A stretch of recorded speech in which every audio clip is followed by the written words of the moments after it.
As Michigan's most powerful and influential voice for business, the Michigan Chamber of Commerce stands ready to serve you. Go to mychamber.com, that's MICHAMBER.com, to learn more now.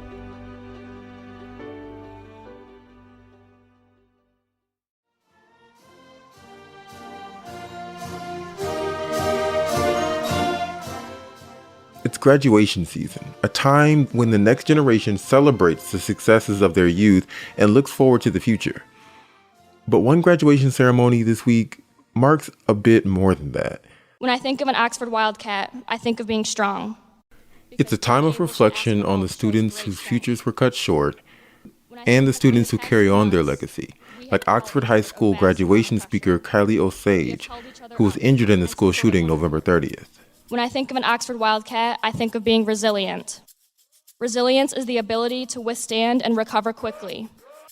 Despite the challenges given to us this year, we took back our school. Oxford High School held its graduation ceremony on May 19th for the class of 2022. It's the first class to graduate since the school became the scene of the deadliest U.S. school shooting in 4 years. On this episode, we visit Oxford to talk to a few graduates. They agreed to speak because they wanted the world to know the good that came after something so horrific, and to know the hope in their hearts. I represent our class as like a heart because we were broken, but with everything that we've done now, we're just putting our heart back together piece by piece and like day by day.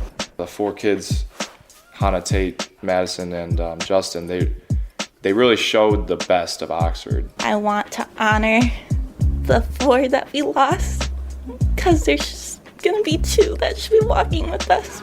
Just seeing how our community came together, it's giving me hope for future communities and things like that because of how far we've come since the tragedy. I'm Kerry Jr. II, and this is On the Line.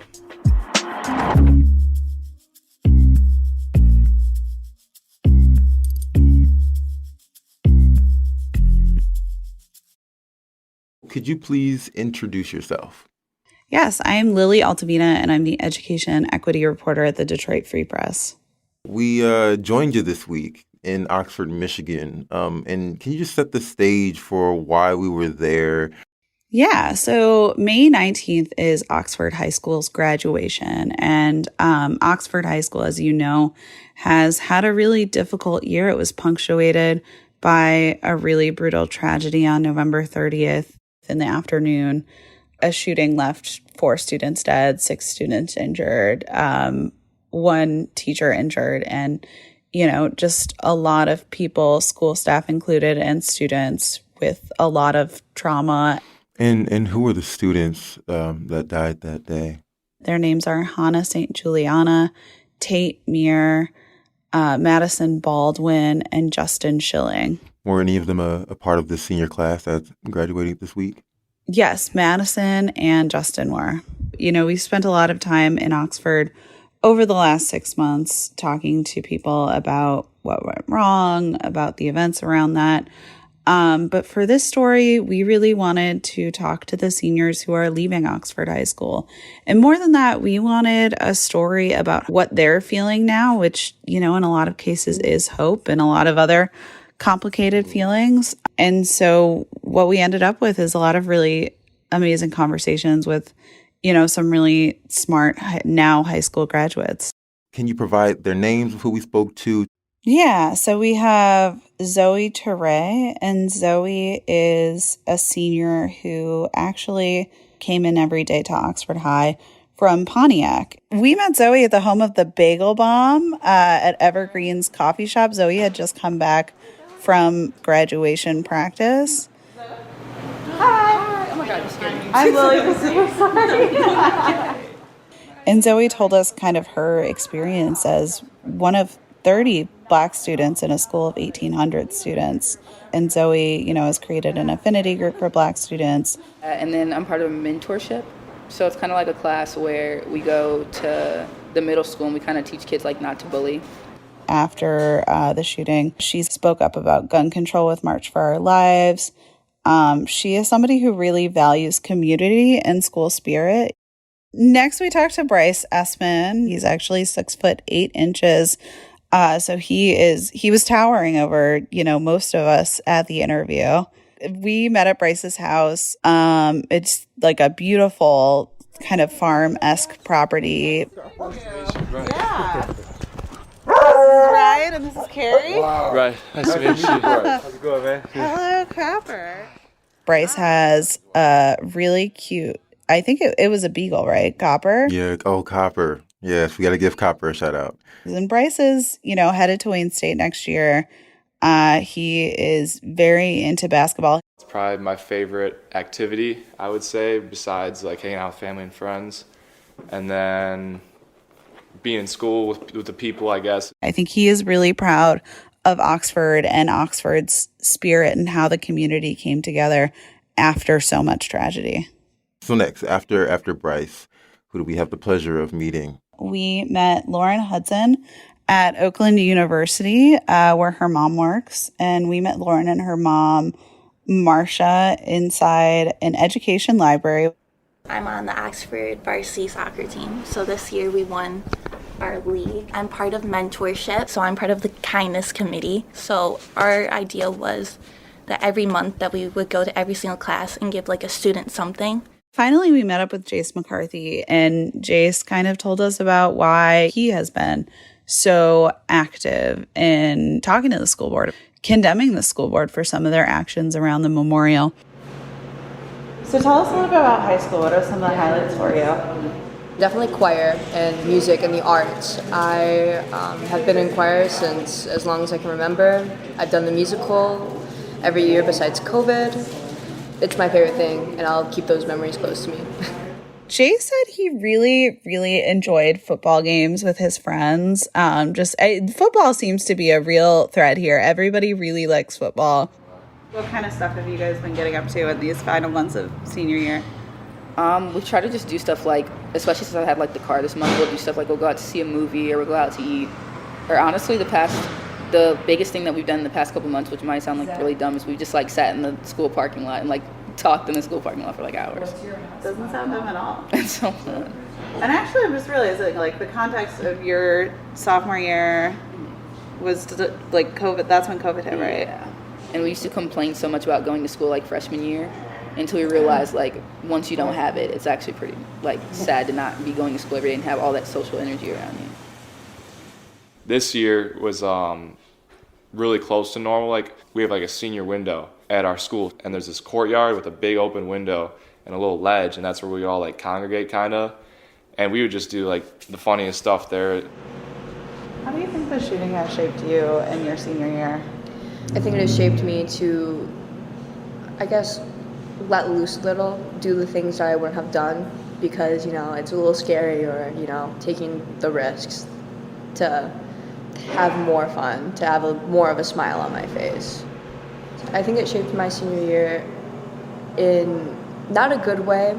It made me just kind of reset for a second and just look at everything in a newer light and just take people's time and just who they are as so much more important.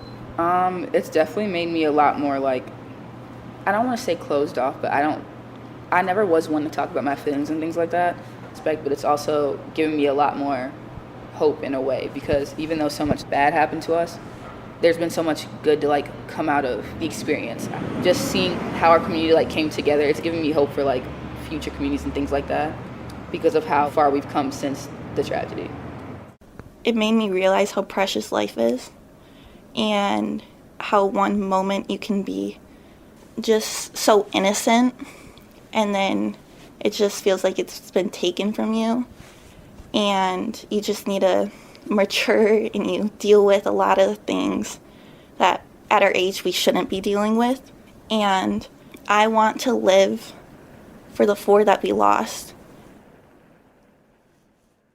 So Lauren was in a classroom. Then she said she was saved by night locks that kept the person in the hallway out of their classroom. Jace was out of school because they had feared something was going to happen based on other ominous things that had happened at the school earlier. Zoe was also in a classroom, and she was actually in the classroom where that video went viral about, a sheriff's deputy using kind of like vernacular that teenagers would use, like saying the word dude, that actually really freaked them out because they thought that, the shooter had been at their door.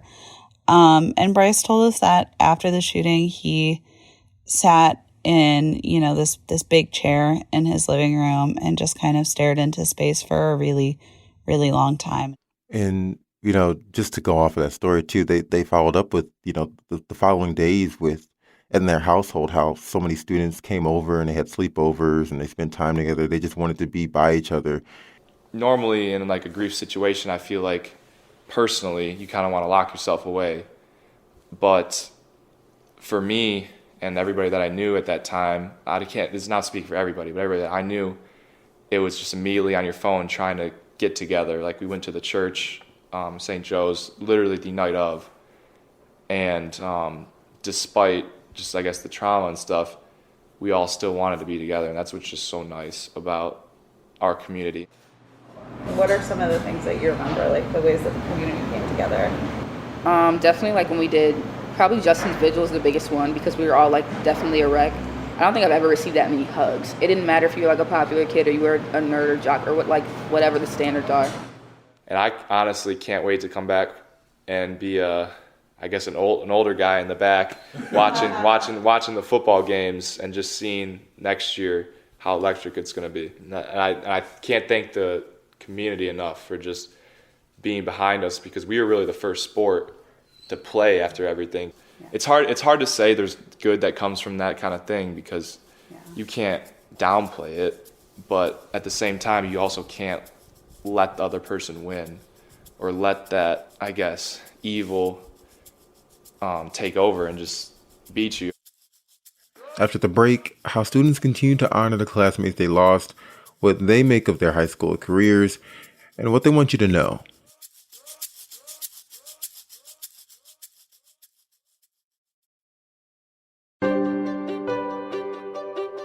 As Michigan's leading statewide business advocacy organization, the Michigan Chamber of Commerce is on the job every day standing up for job providers in the legislative, political, and legal arenas.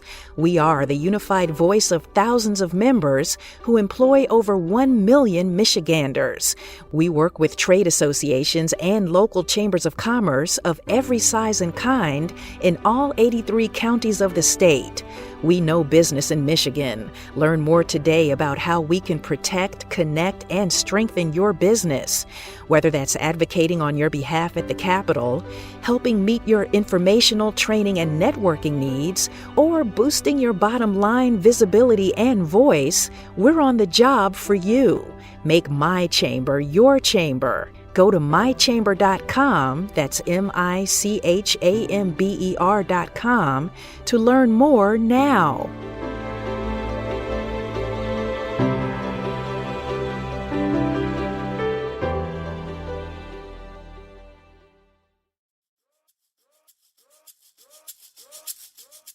And we're back, speaking with reporter Lily Altavena about the Oxford High School graduating class of 2022. We left off with students recalling how the community came together after the school shooting in November and how they started to move forward. I didn't even want to go back to that school. Lauren Hudson. But now I'm very grateful for everyone that I have around me. And I want to live life and I want to get a good job and I want to build a family and everything. For the 4 that we lost. I'm very determined in life now because of what happened. Sounds like it provided a sense of clarity. Mm-hmm. I went through a phase where I wasn't eating. This sounds horrible. I wasn't eating, I wasn't sleeping. I was just I was just there. And I couldn't cry anymore because I just had no tears. And everything just physically hurt.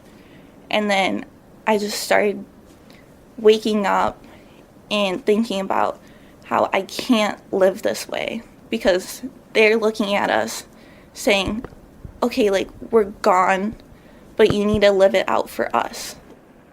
In that conversation with Lauren, she talked about how it was important that in these future endeavors, they remember who their fellow classmates were that aren't going to be there on the stage. Can we talk about how else these students are remembering the lives that they lost given the events, what happened last year?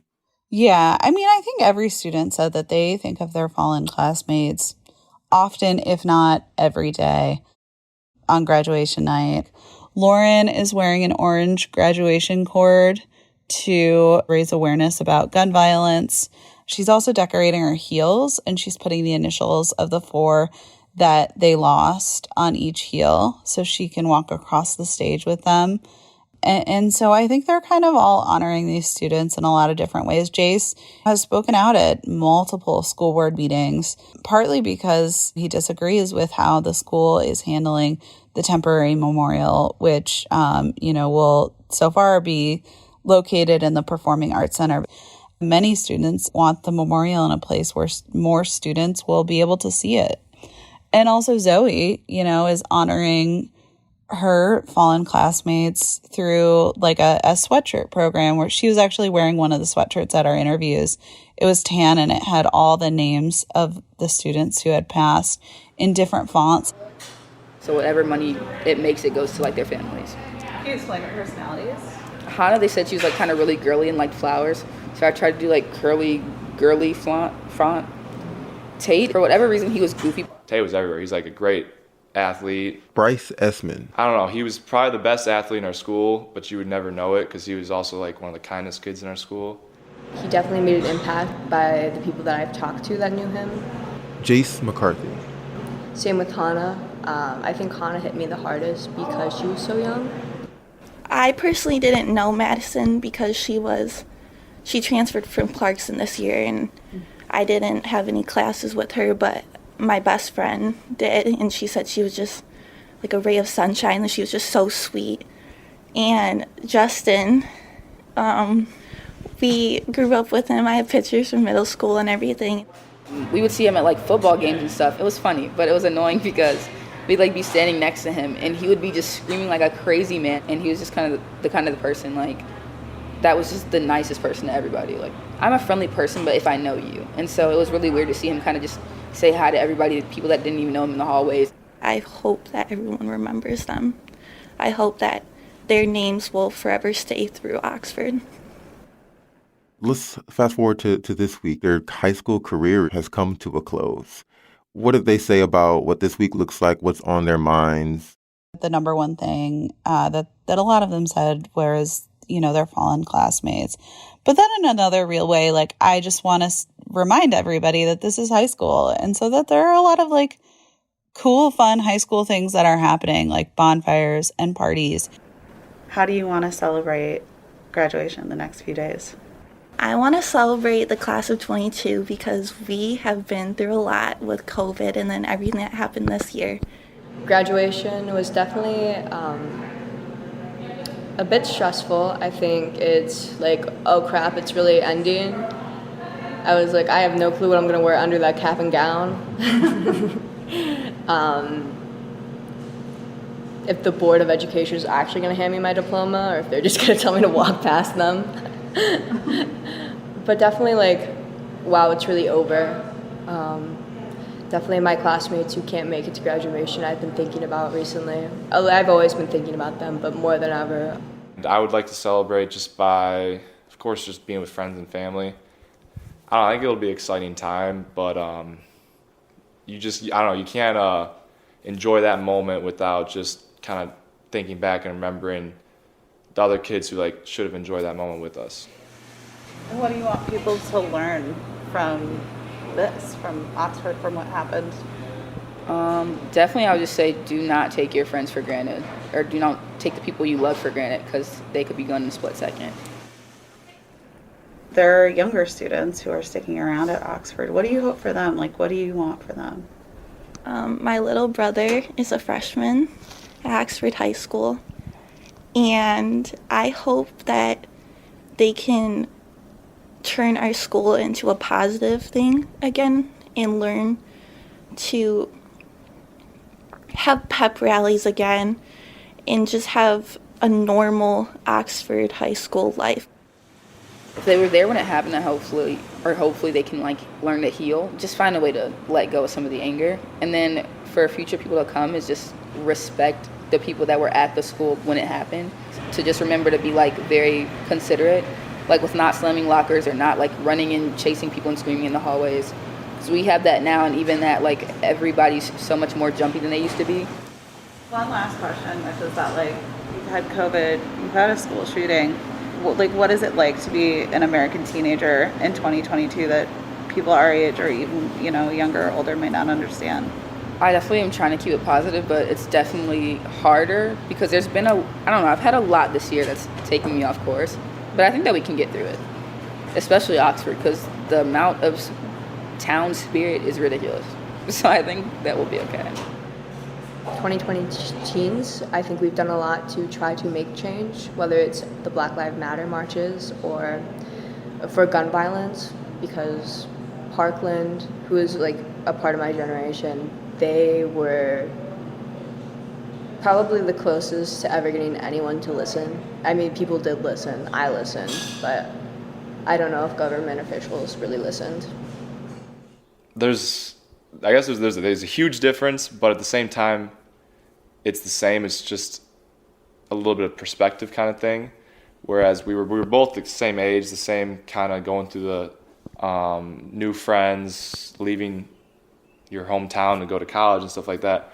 But now with everything that's happened, whether it be COVID or November, it's really just different perspective, I would say, and it's allowed me personally and many other kids just to be more grounded in a way and just take things not for granted.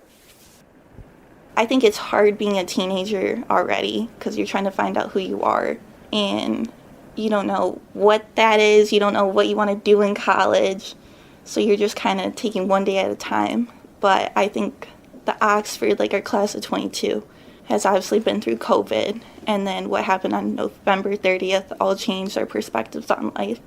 So I think our class especially is very determined, and we're very loving towards others. Everyone just says, like, our class motto is love wins. Like, that's all that we know.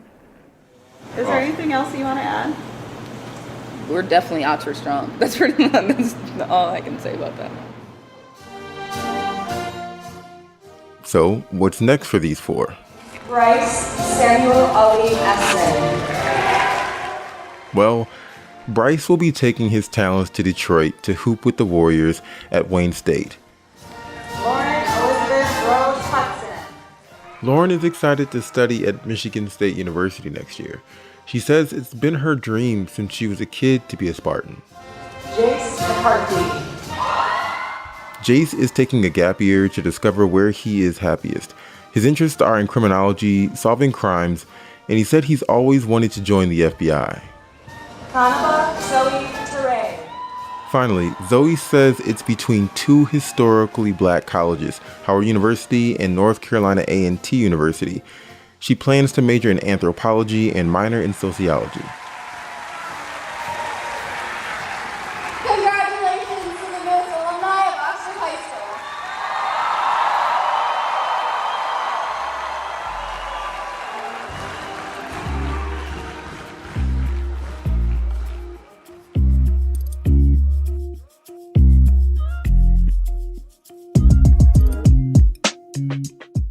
This episode was produced by me and Darcy Moran, and additional thanks to Christy Tanner.